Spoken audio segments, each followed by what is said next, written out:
한국에서 판매한 홍콩 H지수 연계 ELS는 홍콩 금융시장과는 전혀 무관하며 홍콩의 경기 흐름상 경기 침체일 뿐 몰락의 수준.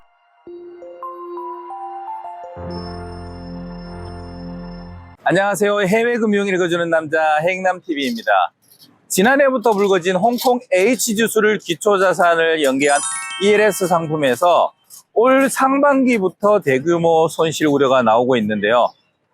이와 더불어 홍콩 주식시장의 이 불안과 미중 관계에서 불거진 홍콩의 금융 허브가 쇠퇴하고 있다, 몰락하고 있다 등 한국의 언론 매체에서는 홍콩 때리기에 앞장서고 있는데요. 그럼 내가 직구로 가입한 홍콩 보험은 어떻게? 불안한 마음이 가시지 않는데요. 그래서 오늘 콘텐츠는 최근 홍콩 H지수를 기초한 ELS와 내가 가입한 홍콩 보험이 앞으로 영향은 없는지 이에 대해서 자세히 파헤쳐 드리겠습니다. 제 채널을 보시면서 궁금한 점 있으시거나 상담을 원하시면 언제든지 아래로 연락을 주세요. 이 기사에 따르면 은행이 왜 이렇게 ELS 판매에 적극적이었는지 궁금해지죠. 많이 팔면 승진에 유리하도록 판매 실적을 인사평가에 반영해온 것으로 드러났습니다. 은행권에서 절반 이상을 판 국민은행은 이미 지난달 조사에서 직원 인사평가 지표에 ELS 판매 건수를 41%나 반영한 것으로 드러났습니다. 다른 은행도 30% 이상 반영했습니다. 홍콩 H지수 연계 ELS에서 올 상반기 대규모 손실이 불거진 가운데 주요 은행들이 이 상품 전체 판매액 중 거의 절반을 60대 이상 고령층에게 판매한 것으로 나타났다고 합니다. 이 중엔 90대 이상 초고령자에게 판매한 91억 원도 섞여 있었습니다. 어떤 구독자분은 홍콩 보험사가 ELS에도 투자가 되고 있어서 영향이 있을 거라고 생각하는데 홍콩 보험사들이 H지수에 투자한다고 하면 왜 만기가 있는 ELS에 투자를 하겠어요? 만기 없이 홍콩에서도 직접 투자를 할 수 있는데 말이죠. 따라서 홍콩 H지수 연계 ELS는 홍콩 금융과는 상관이 없으며 홍콩 보험사가 투자되고 있다는 근거는 없습니다. 이와 더불어 KBS에서 세계 금융의 허브, 홍콩의 몰락이라는 주제로 영상이 보도된 적이 있었는데요. 홍콩 증시가 많이 떨어졌다는 점, 홍콩 증시에서 IPO는 최근 10년 평균의 16% 수준인 점, 국가보안법으로 인해 외국 자본과 엘리트 인력이 대거 빠져나가면서 홍콩 경제가 침체된 점, 이러한 현상은 팩트 맞습니다. 부정할 수 없는 사실이죠. 한국이 선진국으로 성장해 오면서 경기 침체 하나 없이 고속으로 바로 선진국이 됐나요? IMF, 리먼 브라더스 사태, 코로나 등 경기 침체와 상관없이 성장해 왔나요? 홍콩의 현 시점에서는 경기 침체가 맞습니다.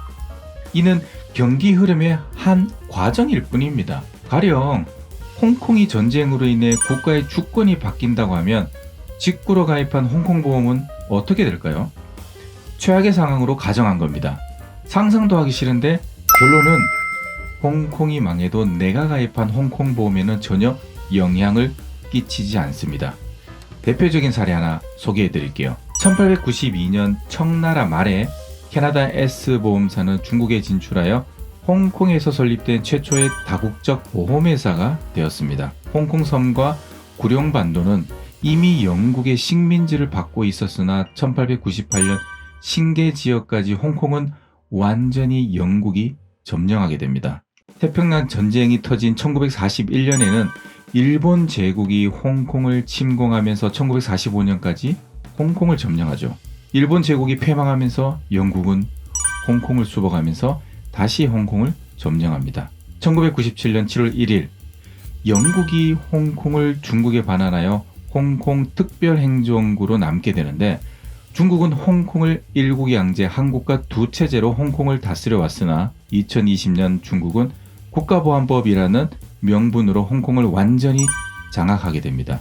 130년 동안 홍콩 한 지역에서만 통치하는 국가가 5차례 바뀌고 수차례 전쟁이 발생했음에도 불구하고 캐나다 S보험사는 130년 동안 홍콩에 뿌리를 내려 홍콩에서 가장 오래된 다국적 보험회사가 되었습니다. 이게 왜 가능할까요? 고객의 자금은 홍콩 내에 있지 않고 전 세계로 분산 투자되고 있는 금융의 독특한 특성 때문이죠. 홍콩 금융이 중국 리스크와 무슨 상관? 이런 말이 무색할 정도로 청나라 말기에 홍콩에서 법인 설립하고 지금까지 130년 동안 건재하며 운영되고 있는 캐나다 S보험사 사례입니다. 국가보안법으로 인해 외국 자본과 엘리트 인력이 대거 빠져나간다고 했었죠. 절이 싫으면 중이 떠나라 라는 말이 있듯이 엘리트가 빠져나가면 한편으론 들어오고 싶은 엘리트들도 줄을 서고 있습니다. 코트라 자료에 따르면 홍콩 외국인 인재 유치를 위한 비자 기준을 완화하는 정책을 펴고 있다고 합니다. 홍콩 입경처에서는 2006년부터 우수 인재 유치를 위한 비자 발급을 굉장히 소극적으로 대처한 데이터를 볼 수가 있습니다. 그러나 2022년부터는 고소득 인재, 전문직 인재, 우수 인재 등 5가지 종류의 비자를 대폭 완화하여 인재들을 불러들이고 있는 실정입니다. 이 기사에 따르면 최근 몇 년간 세계 경제 구조의 조정이 가속화되고 국제 금융시장의 변동성이 커지면서 글로벌 금융 중심지로서의 홍콩은 더욱 심각한 대외적 도전에 직면해 있다면서 홍콩에서도 이에 대해 준비하고 있다고 전합니다. 이 기사에서는 서방 글로벌 금융기관의 위기로 인해 홍콩이 글로벌 자금의 피난처로 다시 주목받고 있으며 이를 증거로 홍콩 금융권 관계자는 비거주자 신규 계좌 개설 요구가 급증하면서 일부 은행들은 주말에도 문을 열고 영업을 하고 있다고 전합니다. 또한 스탠다드 홍콩 은행에서는 2023년 1월부터 8개월 동안 고액 고객이 개설한 신규 계좌 수가 1.5배 늘었으며 보험 상품 판매는 코로나 이전보다 크게 증가했다고 덧붙였습니다. 끝으로 정리하자면 한국에서 판매한 홍콩 H지수의 연계 ELS는 홍콩 금융시장과는 전혀 무관하며 홍콩의 경기 흐름상 경기 침체일 뿐 몰락의 수준은 아니다라고 판단이 됩니다.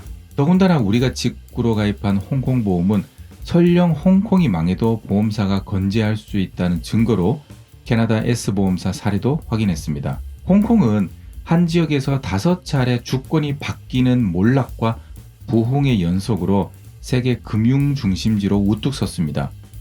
일시적인 경기 침체로 인해 100년 이상의 금융 노하우가 한순간에 바닥으로 떨어질까요? 오늘 내용도 도움되셨다면 구독과 좋아요 꼭 눌러주세요. 앞으로도 좋은 영상으로 찾아오겠습니다. 지금까지 시청해 주셔서 감사합니다. 행복한 하루 보내세요.